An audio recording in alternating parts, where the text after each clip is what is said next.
How many opportunities have you let pass because you didn't feel ready? Not because you weren't capable, not because you didn't have the experience, but because somewhere in the back of your mind, a quiet voice told you to wait a little longer, learn a little more, get one more qualification, be a little more prepared. And while you waited, someone else said yes. Welcome back to Women Leading Beyond Bias, the channel where we look honestly at the realities women face in leadership and the patterns that shape who gets seen, supported, and promoted. I'm Sandra D'Souza, founder of Elect. We work with women who are building leadership careers, stepping into board roles, or moving from corporate into business of their own. Now, today I want to talk about one of the most quietly costly habits I see in capable women, the habit of waiting until they feel ready. Now, there's a piece of research from Hewlett Packard that has been quoted so often it has almost become folklore. The internal review found that men applied for promotions when they met about 60% of the listed criteria, and women waited until they met 100%. Now, more recent research from Lean In and McKinsey has shown a similar pattern. Now, women are less likely to put themselves forward for stretch roles, less likely to volunteer for high visibility projects, and more likely to delay applying for senior positions until they feel fully qualified. And the cost of that delay compounds quietly over a career. Every yes someone else says is a step forward they take while you're still preparing. I've really watched this play out for hundreds of women over the years. I'll give you an example. A senior manager I worked with many years ago was asked to present to her company's executive committee.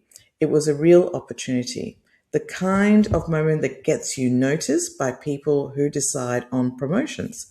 She told me she waited. She told me she wanted to wait until the next quarter, and when her project results would be cleaner, when her slides would be more polished, when she could speak with more authority.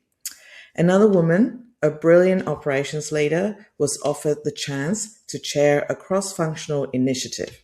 She declined gently because she felt she needed another year in her current role first.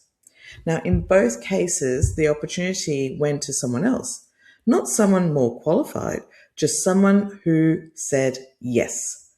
So here's what I've noticed. The women who say yes before they feel ready are not reckless. They're not pretending to know more than they do.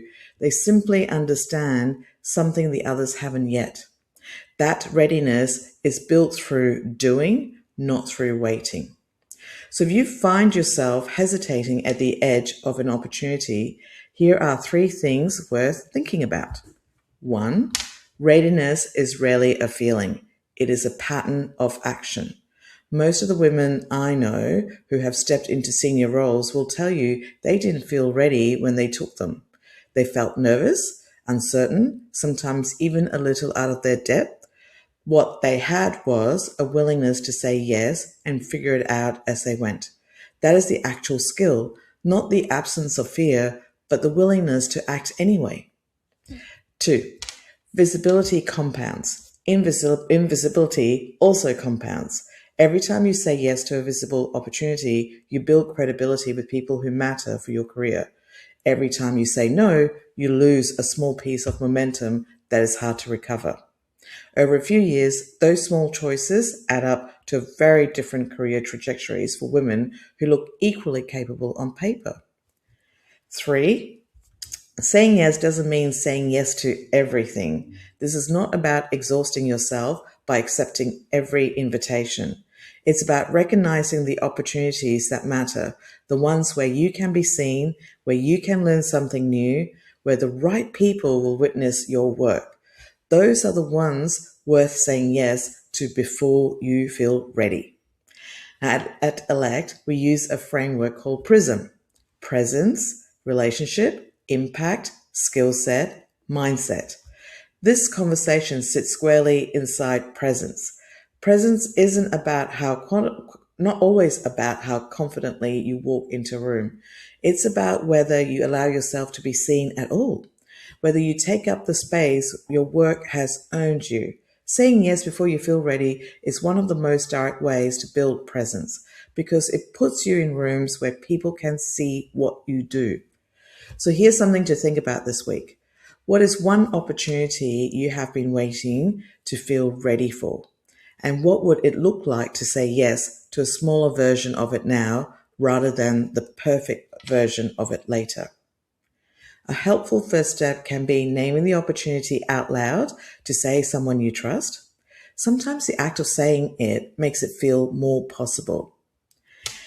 Thank you for being here. If this conversation was useful, please share it with another woman who might be waiting for the right moment to step forward.